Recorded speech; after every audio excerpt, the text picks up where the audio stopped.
Welcome to the Project Endure podcast, the place where we talk about life, endurance, persistence, perspective, and so much more.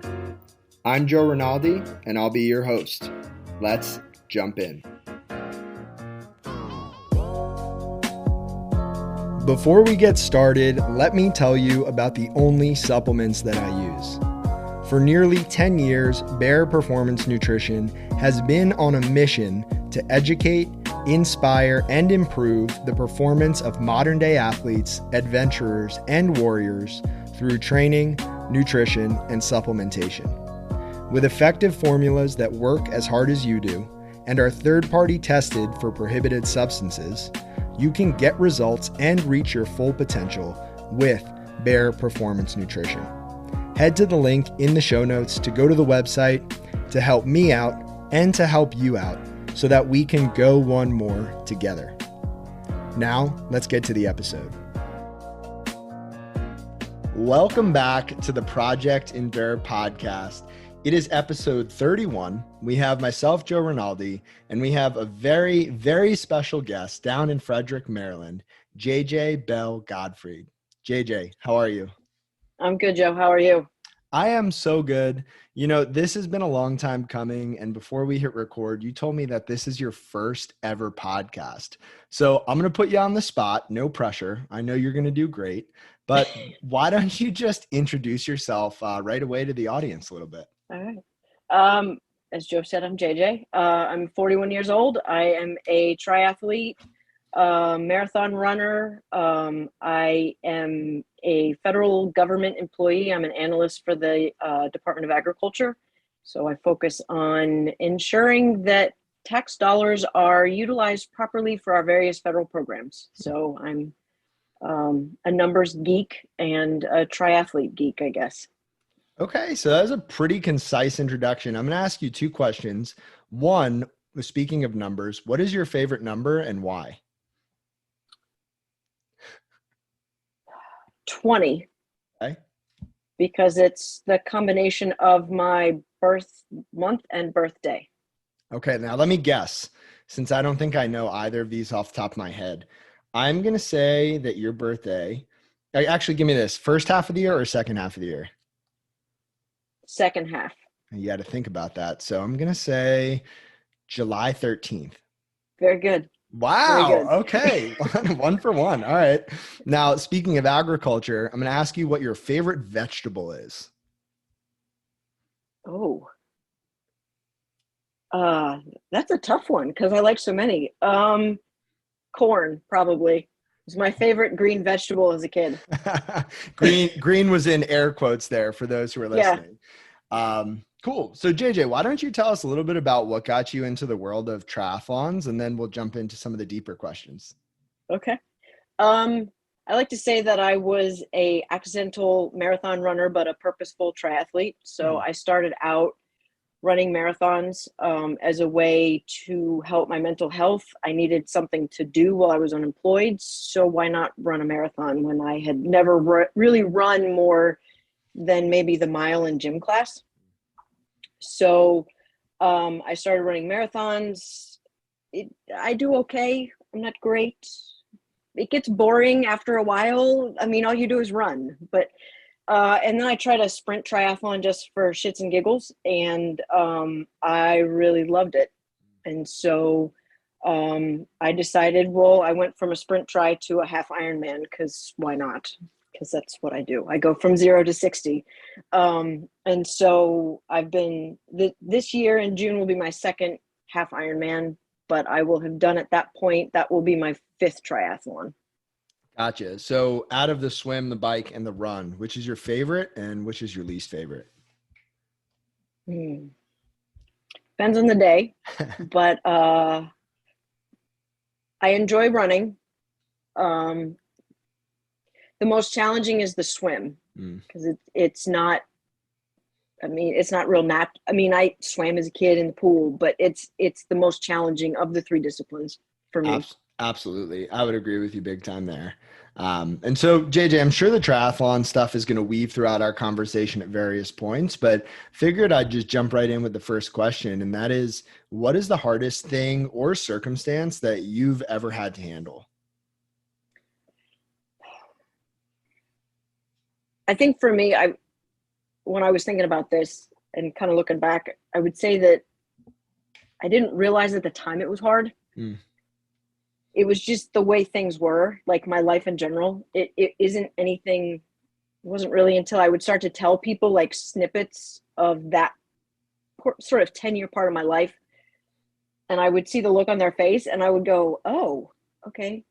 Maybe it was pretty hard because I was just trying to survive. But it started about when I was 15. I was a kid that was pretty active. I liked sports. I was in music. I was in bands, orchestras, all the sports that you could think of. I had visions of being a Division I athlete in soccer and basketball and playing the trumpet and being like famous and all this stuff. And that was the trajectory of my life, or so I thought.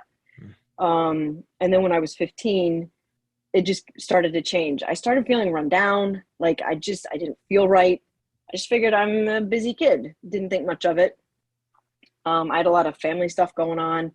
I was a gay kid in a small conservative community that it was not well accepted. So I had that going on. So I just figured it was ish.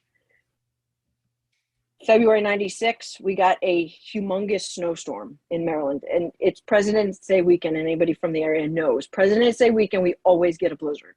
We get 6 feet of snow. Wow. And I had to go out and help shovel. And the more I shoveled, the hotter I felt. Like I was shoveling in a t-shirt and it was like 20 degrees outside and I was hot. And it was so weird. I came in and I would just lay down and my mom was like, you're like the laziest 15-year-old kid there is. And I was thinking, I just shoveled for 3 hours. Like, come on now. But I didn't think much of it. It was probably a week or so later. It was like really the last day of my normalcy as a teenager. And I woke up with kind of a headache and I had a geometry exam that I had to take. So I went to school and didn't say anything. But by lunchtime, the vision in my right eye was dim and the vision in my left eye was jumping. Like it was just weird. And my head hurt. Came home, took Tylenol, thought it would be gone in a couple of days. And I progressively continued to get sicker. I was losing weight. I was tired. I was just all this weird stuff that an athletic 15-year-old kid shouldn't be. And in the span of about 5 weeks, I lost, I think it was about 60 to 70 pounds. So I weighed 85 pounds as a 5'5" person. So, and my resting pulse was like 140, 150, like just laying on the bed, doing nothing. So doctors every day for several months, just trying to figure it out. And finally, my mom at one of the doctor's visits said, you need to do something. She's dying. Like she's dying. And they said, well, there's these blood tests that we need to run. And she's like, why the hell didn't you do them from the beginning? Like, do them now. Do them now. Yeah. And I would joke and say, I think the reason I'm sick is y'all are taking my blood because I get blood drawn like every 2 days. And I was like, what the hell? So it turned out I had, they did the blood work. I had Graves' disease, which is an overactive thyroid. And the thyroid and the pituitary gland affect every aspect of your body, your metabolism, your brain function, everything, your vision. It explained why I had a headache that lasted for now at this point 6 months. I was nearly blind in my right eye, jumping vision, had glasses that I would wear to help, all that stuff. And finally, we had a diagnosis. I go to Johns Hopkins. They say your limits, my blood draw was like 800 to 1,000 times normal. Wow. And they said at Hopkins, had it been another week, I probably would not have survived. Wow. So because of the fact that it was left to ravage my body, I was left with a whole host of autoimmune issues. I've got issues with my heart. I've got issues with my gut. I have issues with chronic fatigue. I have residual migraine headaches that do, as soon as the vision in my right eye starts to flicker, I know that I got to go lay down because I'm going to get a migraine. It just ravaged my body and left me walking with a cane and at points in a wheelchair until I was about 18 years old, just because my body was just so weak and destroyed. But then, I started to feel better, started to get a little bit better, got healthy. It's that same year when I turned 18, I found out my dad was sick. And shortly thereafter, he passed away from a kidney disorder. It was something that he had struggled with his whole life. He lost one of his kidneys when he was in his early 20s. And so he only had one kidney, and that one began to fail, and he made the choice to not go through with the kidney transplant. As hard as it is, I respect the decision, because he didn't have the fight left in him. And so it's challenging some days, but he's the Blue Jay on any of my long runs, or anytime I see a Blue Jay, that's my dad. Then shortly thereafter, because life just is fun. My stepdad, who'd been in my life since I was about 3, and my mom divorced, he had a mistress for their whole marriage. So in the span of about 2 years, I lost my family as I knew it. So my health was getting better, but then this thing with my family kind of happened. So I threw myself into college. I had transferred from community college. I went to Hood College, where I got my bachelor's in history and economics. I taught high school for 3 years for a while as a result of that degree. It wasn't my first choice in colleges, but it was the best choice for the family circumstance and the life circumstance at that time. It was close to home. They gave me a lot of money. I still have a lot of student debt, but they gave me a lot of money. So that's where it allowed me to get my footing. It's a small college, was one of the last women's colleges in the U.S. Got serious about education and schooling. I wasn't a terrible student. I wasn't a bad student, but I was mischievous and a bit of a troublemaker a little bit. So I got serious about school. I had my first serious girlfriend. Life seemed to be going pretty good. And then Rebecca, my girlfriend, passed away suddenly. So it was like, what the hell, universe? Like, you give me the good, and then you do this. So I kept going, and I was in an automobile accident that was pretty serious. Thankfully, the paralysis that I suffered, I fractured one of my vertebrae. I had 6 broken ribs, fractured vertebrae, dislocated ankle. Airbags hurt really bad. They literally knock the snot out of your nose, just so you know. So I then went back around with this, you're never going to walk again. You're never going to be normal again. You're never going to have this normal life that you've always had. So that kind of capped off about a decade's worth of shit. During that, I never really thought, like, why me? Because I know a lot of people say, well, I've faced this, why me, why me? It was never a concept. It was my life. And I didn't think anything of it. It just how it was. I think for me, it was when I turned 30, I was unemployed. I recently broken up with a girlfriend. She broke up with me, actually. But so I was single, unemployed, flooded with more experienced MBAs, because at that point I'd had an MBA. So I got my car and I drove across the country.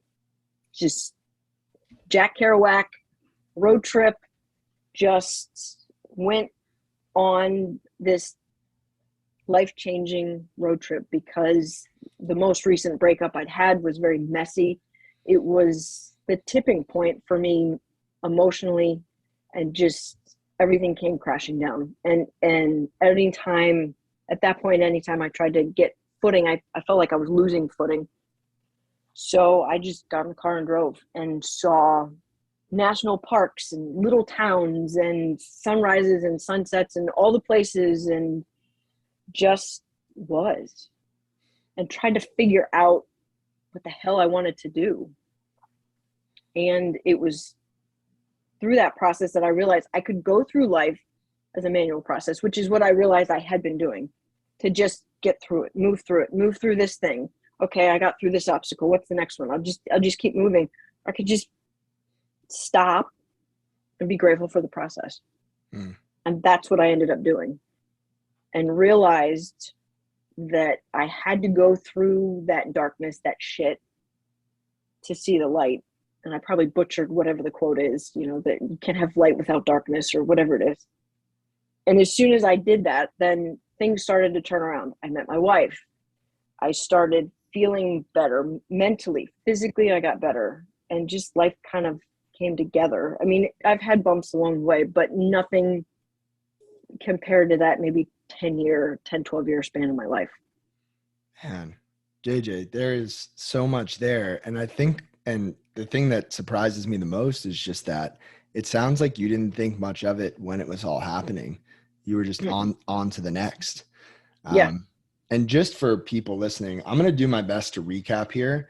So you were 15, you were openly gay in a conservative kind of community, or trying to figure it out? Sort of trying to figure it out, but kind of yes, kind of no. I mean, someone asked, I would sort of say yes, but otherwise I just kind of kept it to myself. Gotcha. So you're dealing with that tension. You start to lose weight pretty rapidly, 60 to 70 pounds pretty quickly. Your resting heart rate is up. You finally, after 6 months, close to death, get diagnosed with Graves' disease. You start to get that under control, but you're left with some autoimmune issues. You're walking with a cane. You're in and out of a wheelchair up until you're about 18. You start to get better physically. Your dad passes away. And then your stepdad leaves your life after what I would imagine was a really, really challenging and messy thing to process. You go to college, you go to community college, you get your bachelor's, you figure it out. Your girlfriend, Rebecca, passes away suddenly. And then you get in a car accident that leaves you with fractured ribs, ankle stuff, fractured vertebrae, paralysis. You're 30 and you're unemployed, and you decide to just get in your car and drive across the country and have this life-changing experience. And there are a few quotes that pop into my mind, but the first one that I think really helps explain the journey from 15 to almost 30 for you before you have that life-changing moment is by Jana Levin, who said, "I used to resent obstacles along the path, thinking if only that hadn't happened, life would be so good. Then suddenly I realized life is the obstacles. There is no underlying path." And it sounds like you realized that, and you started to just embrace what came your way. And since then, it sounds like things have been pretty good on the up and up. What is the biggest lesson you've learned from that experience, from that whole journey, 15 until now? That I think it's a hashtag I use called "By Grace I Race." And it's just that for some unknown reason, I have been blessed with grace to just keep going, to just move forward. I've been blessed with this strength to just go. I'm always so curious because I'm a person of faith, and a lot of the people on the podcast have also shared similar or sometimes different faith, but the common thread of people who have dealt with some kind of adversity really, really well are people who believe that life is bigger than them. And so I'm curious for you, like where does that grace come from? Do you not know? Are you trying to figure that out? Do you have an idea? I'm trying to figure it out. I know that definitely the universe is bigger than me. I mean, there is something out there, God, whatever, because I know it's different for everybody what God is called, but there's a being out there that has blessed me and protected me. Mm. And I struggle to figure it out with words, but I know that there's something bigger than me out there. Isn't it crazy? I think when I was growing up, my grandma tried to explain what the word faith meant to me. And I was having trouble conceptualizing it. And she said that, Joseph, she's like one of three people that calls me Joseph. She's like, Joseph, he's like, if you're outside and you feel the wind, she's like, you can see the tree branch move, you can see the grass move, you can feel the wind, but you can't see it. And I thought that was such a good way to explain just that belief in something that it's there. You can see evidence of it. You can feel it even, but you can't see it. Right. Right. And I think part of that must come into play when you're struggling out on the triathlon course or on a long run. And so I'm curious for you, what you tap into when things get really hard physically in some of your endurance pursuits. Oddly, it's gratitude. Because I'm grateful that I can still run, because for so long I was told I would never be able to run. So it's hard, but I'm doing it. Like, even if I have to walk, I'm walking. I'm moving forward. I'm able to use my legs, and I'm able to use my feet in ways that I didn't think I would ever be able to again. So I dig down and remember the 15-year-old kid that would have to get in a wheelchair to get from the car into the store or wherever. It just, and then I also run for Semper Fi Fund, which raises funds for critically injured service members. And through that, I've met Kyle Carpenter, who was a Congressional Medal of Honor recipient, and other service members who have lost limbs, and other service members that can't walk at all. So I feel like it's an honor, and I'm grateful that I'm able to do. So I need to keep pushing and doing for those that can't. So you jogged a couple thoughts for me, and there are two podcast guests that I think back to.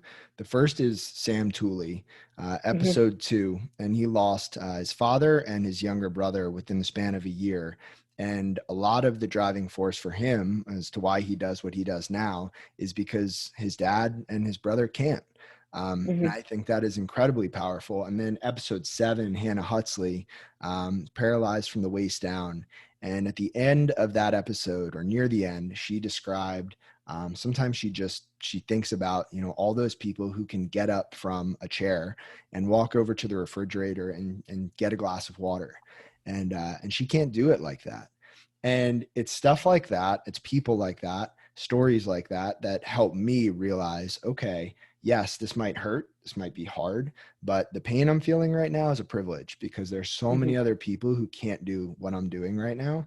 And that's beautiful.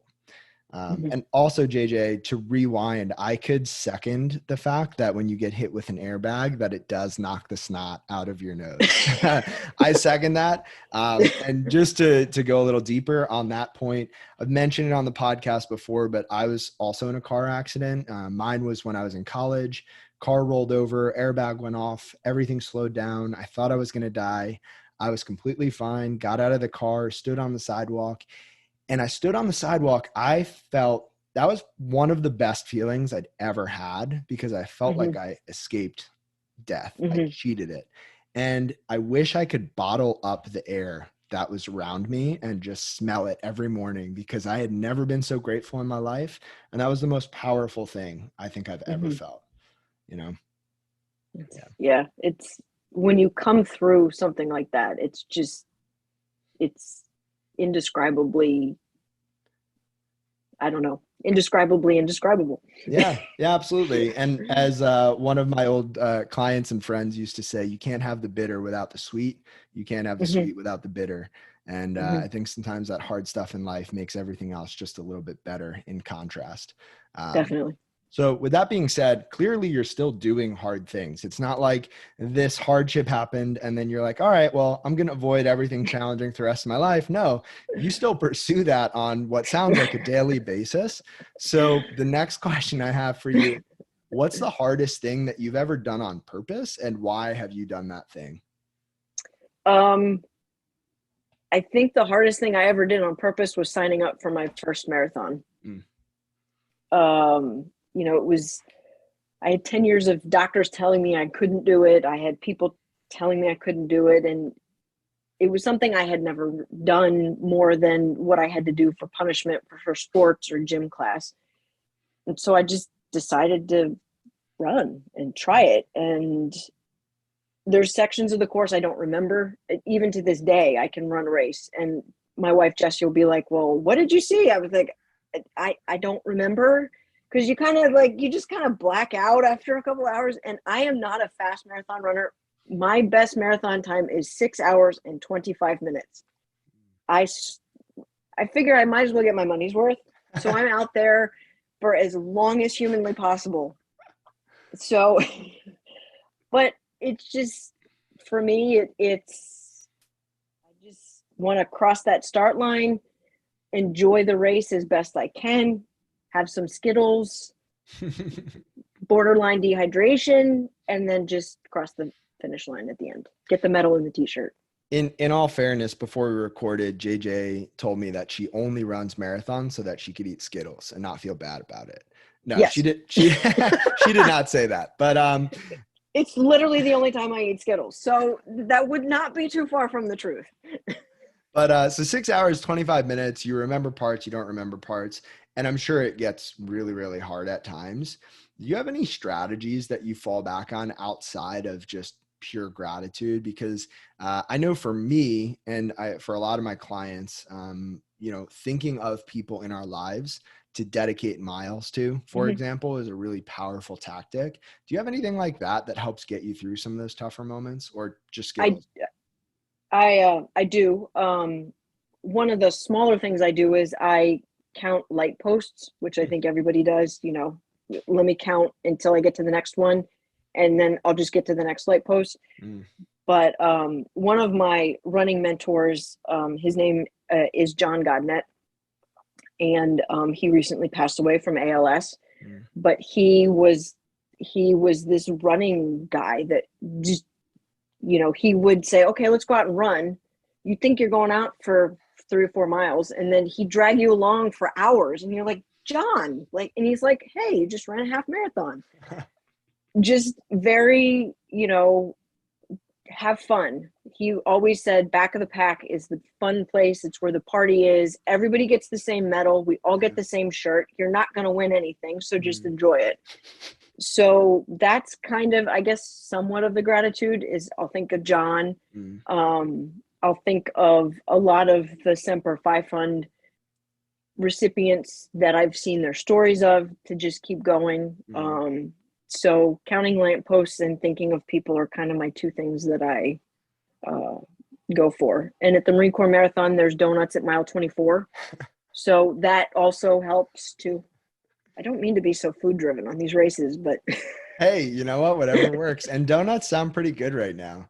I actually, someone I know is telling me a story about a trail race that they did. And I might be getting this wrong, but I think it was a marathon through the mountains of some part of Pennsylvania, maybe northern Pennsylvania.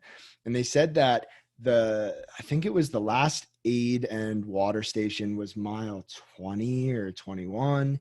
And the race course was mapped out in a way where that aid station, mile 20 or 21 or 22, was right next to the parking lot. And then no other point in the race got even close to the parking lot outside of the finish. Mile 22 or whatever it was right next to the parking lot. And he said he was so tempted, just like a lot of other people, to just throw in the towel and say, I'm here already. What's why run the last 4? And I wonder, for you, when it gets tempting to slow down or stop, are you okay slowing down and stopping and walking? What goes through your mind? Because I know a lot of people listening to the podcast think, oh, marathon, it only counts if I run that, right? Like marathon is for running. Right. I have my own opinion on this, and I don't think that's the case. But for you, do you have a strategy going into those races? Like, hey, I got to run 80% of this, or I got to run the whole thing. Or how does that work for you? I usually have a goal like mile time, and usually I lose it by about mile 16 is usually when the wheels fall off the wagon for me. That's kind of, it's historically been my strategy. The wheels come off, but I'll walk. Yeah. I'll slow down. If to me, if you're out there doing it, it doesn't matter if you're walking or running.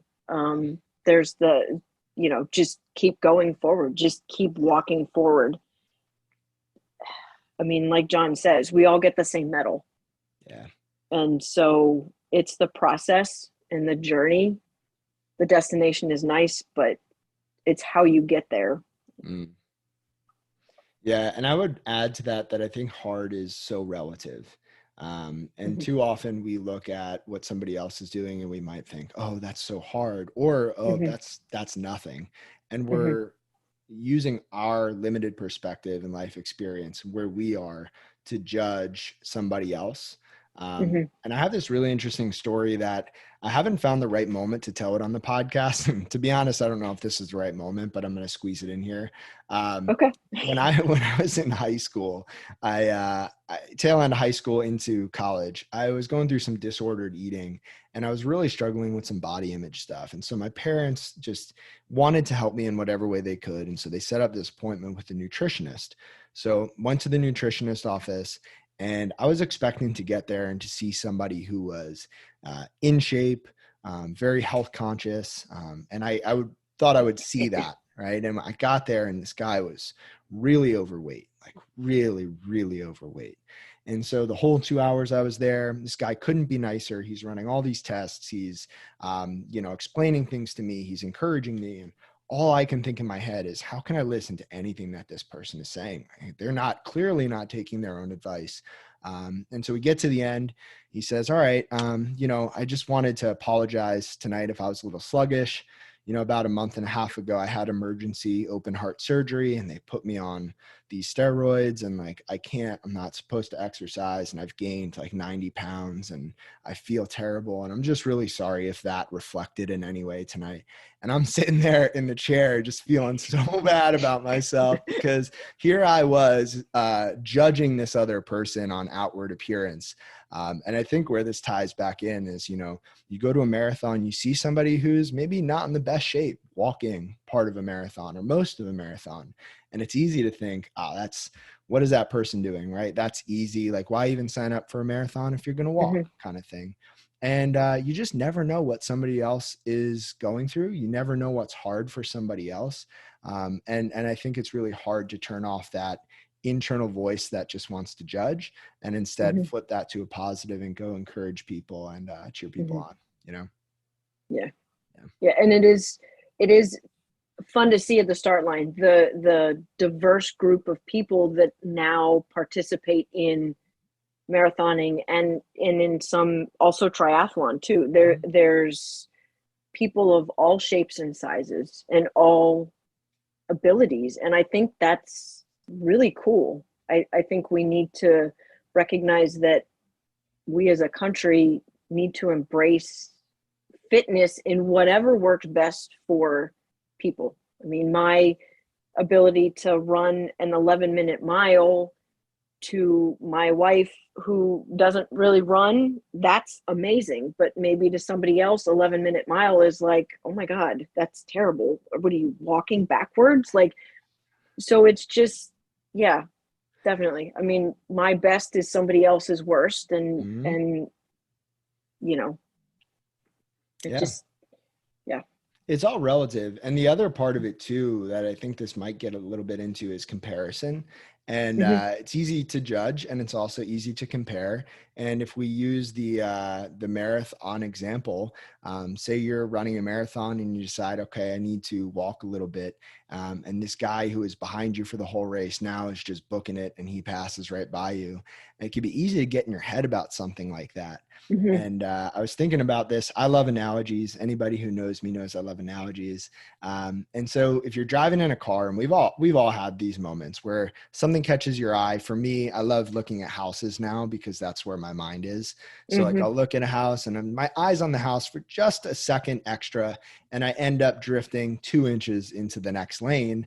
And that to me is kind of like comparison. Like you look side to side and you lose sight of where you're going. And before you know it, you've drifted into an entirely different lane, into a path that you're not supposed to be on anyway.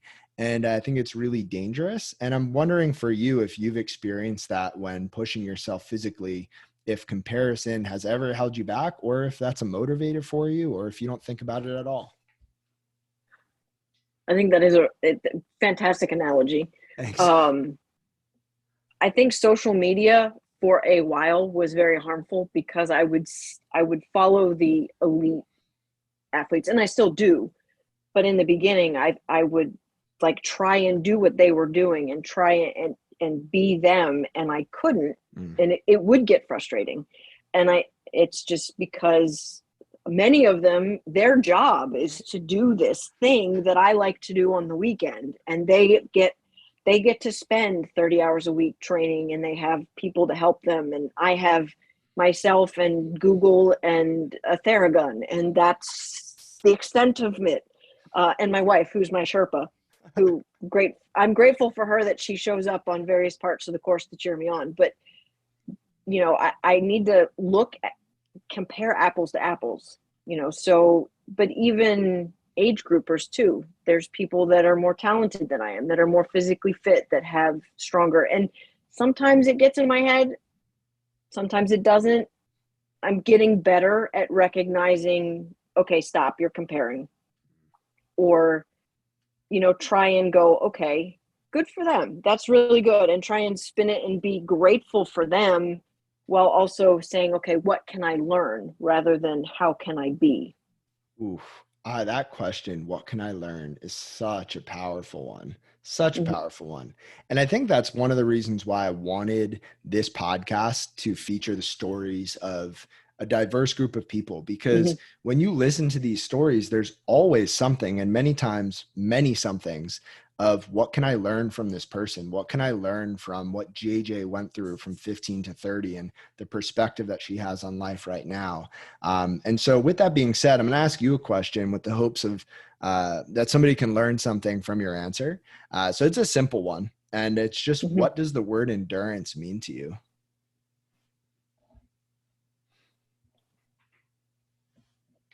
I think at its core, endurance is patience. Patience with the situation, patience with yourself to get through the situation.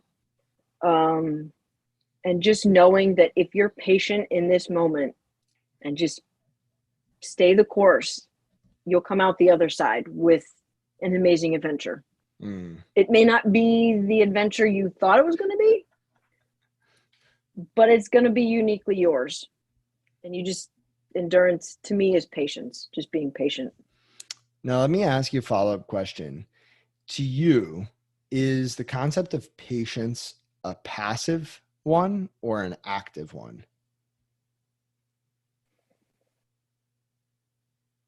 Active. Tell me more. I like that. It's a skill that you have to hone and work on. It's does not always come easy for me. So it's something that I have to work on and be cognizant and be in the moment of. Yeah, I think, when I hear the word patience, or when I heard the word patience, what, actually, my grandma's going to pop up again here in the podcast.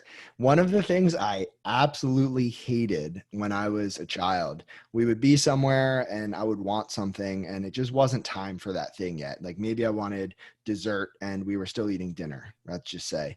And my grandma would say, Joseph, have a little. And she would pause. And I was supposed to finish that with, patient. Have a little patience. I hated that.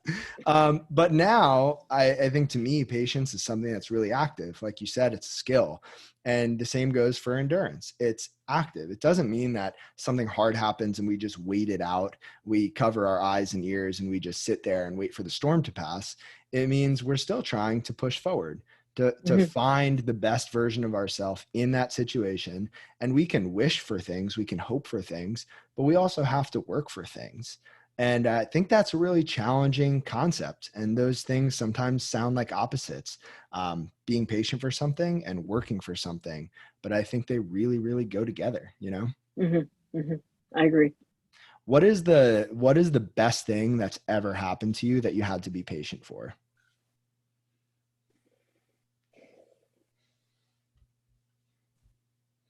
My wife. Good answer. I was hoping you'd say that. Hopefully she's My wife. listening. Yes. Yeah. And I would imagine, I mean, just from the limited view of your story that we got, that you had a journey to get to her, and there were ups and downs and highs and lows and twists and turns. And I'm sure if we rewound 20 years, you would have never guessed you would have met her. Right. No. How did you guys meet, by the way? We met through my ex, who used to travel with people. And she had stayed with Jesse's family as a host family in Boston. And she wanted to go visit Jesse's family again. We were in the Boston area. So I drove up, we went together. And at the time I was with my ex, Jesse was with the person she was seeing at the time, but we became friends. And we just it clicked. We just enjoyed talking to each other. We became Facebook friends. We started following each other on Twitter. And then we both became single for various reasons. And then when I got back from my road trip, it was baseball season. And Jesse and I are both huge Boston Red Sox fans. Boo. Sorry. My dad was a Yankees fan. Okay. I don't know how I ended up. I think as a kid, I like the B on the Red Sox hat. And so I think as like a 5-year-old, I was like, ooh, it's a B. Hey, kudos to you for sticking with that, though. That's loyalty. Yeah. Because they had a very rough patch for a very long time. I'm also a New York Jets fan. So. Oh, JJ, come on. I like hard things. Like. In my sports teams. That's amazing. Fair enough. All right, continue on. So we started talking. I had never been to Fenway. So Jesse's like, how have you been a Red Sox fan your whole life and never been to Fenway? So she said, well, why don't you come up? And by this point, we kind of knew that we liked each other. So we spent the weekend together going to Fenway. We went to Cape Cod. I got to experience New England, and we realized that was it. We were in that moment, our hearts kind of went, oh, there you are. And so we were together long distance for about a year. Then we got engaged, and then Jesse moved down to Maryland. And she's been down here ever since. And so how long now have you guys been married for? It'll be 8 years in June, and we've been together for almost 11 years. Okay. Now, this has come up in a couple of different podcast episodes, and I just can't help myself. When I was growing up, my parents had a great relationship, and I just thought, marriage is fun. Marriage is awesome. Like, they didn't really show us the hard stuff. And then as I got older, I started realizing, some married couples have problems. It seems maybe it's challenging. And then when I started telling people, I'm engaged, we're getting married next year, I started hearing, marriage is really hard. Marriage is the hardest thing you'll ever do. And it's by the end, right before we got married, I was like, man, what did I get myself into? And so we're actually coming up as we record this. We'll be married 2 years in a couple of days. And so selfishly, I just want to ask, as a hard thing, what is your best marriage advice, having almost 8 years under your belt?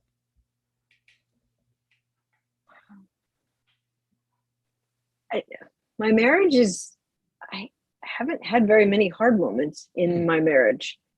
I think because we talk a lot. I'm not one that typically talks a lot, despite having now talked for 45 minutes on a podcast, but and Jesse and I just communicate really well. So I think that makes it easy. Mm-hmm. But when I struggle to communicate or she struggles to communicate, that's when sometimes we hit those little patches. I mean, Yeah. it's not a perfect marriage. I don't think there is such a thing as a perfect marriage. Mm-mm. Um, but yeah, communication is critical for us, I think. Yeah. Yeah, that makes sense. And that's the cliche answer, but there's a lot of truth behind it. And as now I'm almost 2 years into marriage and I look forward, even in these past 2 years, I've changed a lot. My wife's changed a Mm-hmm. lot. And I can see looking forward how, if we were just two individuals left to ourselves, never having met each other, we would go on probably very Mm-hmm. different paths. But marriage is like learning how to grow as individuals, but also growing Go together. Right. together. Yeah. Yeah. And it's a great challenge. It's such a cool challenge. I never think of it as hard. I find it enjoyable Hmm. to grow myself, watch Jessie grow herself, but then figure out how do we take those separate endeavors and put Mm. them together cohesively, and I feel like we've done a pretty good job of it. Yeah, that's really cool. That's a cool way to look at it, is almost like anytime you think of something that's hard, you also think of it, it sounds like, as, okay, where's the solution? Like Mm-hmm. like what is this teaching me? What can I learn Mm-hmm. from this? Mm-hmm. And that's really, really cool. And so, JJ, as we wind this down, and I'm going to ask the last question, I just want to preface it by, there are hundreds, if not hopefully thousands, and maybe, someday this blows up and we've got millions of people listening to this episode, which would That be, would be awesome. that'd be awesome. Because yeah, Yeah. it'd be awesome for you that you And would have you. millions of followers and listeners. Hey, let's keep our fingers crossed. But if we get to that point, let's say there are millions of people listening to this, and each one of those individuals has had their own life experience that's brought them to this very moment listening to my voice. And in a second, I'm going to ask you what advice you have for someone who's going through a really hard, dark season of life. I want you to think, as you're speaking directly to the person, the individual on the other side of this microphone. What would you say to them?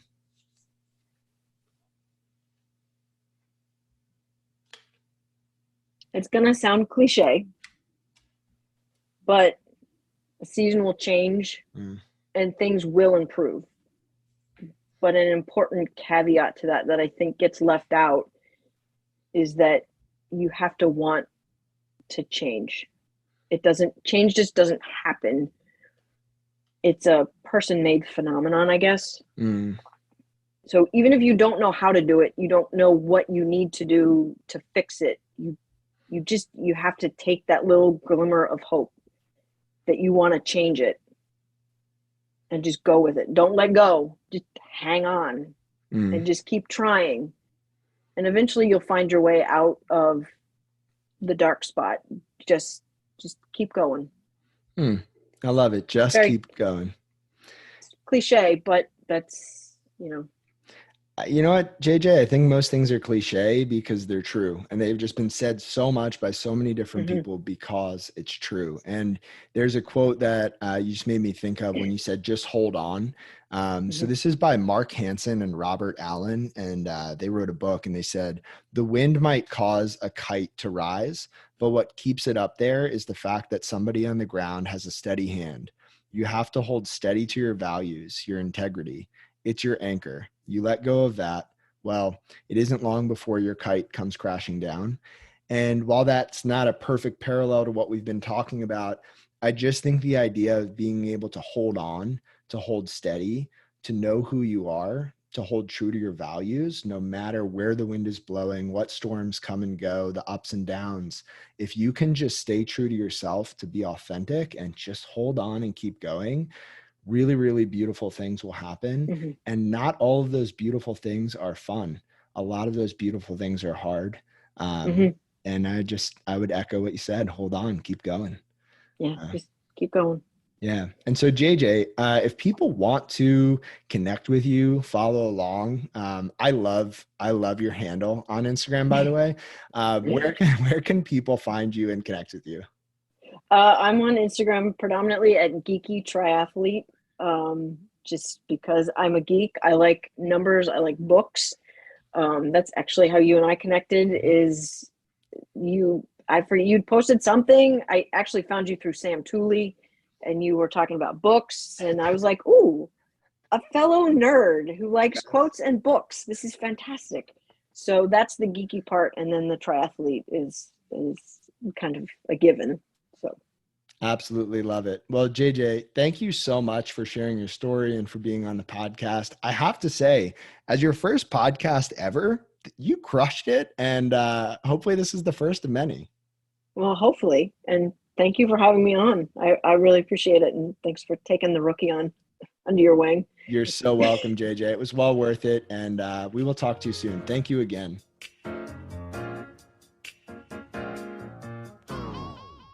If you enjoyed this episode of the Project Indoor podcast, go ahead and subscribe, leave a review on your platform of choice, and share this episode with a friend. It helps us get more conversations like this out to more people like you. We appreciate you, and we'll talk to you next time. And one more thing. If you're looking for a community of people all striving to be better together, check out the Project Indoor Hard Things Club. The link is in the description below. We'd love to have you.